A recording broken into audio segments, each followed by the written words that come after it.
І ось нащадок генних німецьких есесовців, нащадок злочинців со Штазі, які працювали у Бобруйській колонії. Саме цікаве те, що у 23-му році був пік його карницької кар'єри, він став начальником по оперативно-режимній службі ось у Бобруйській колонії.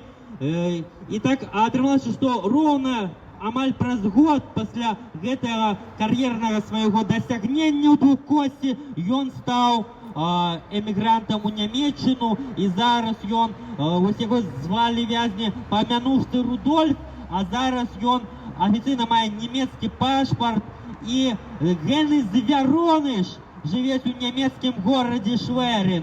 І зараз він над усіма нами сміється, і сміється над Німеччиною, що ось вона так зробила.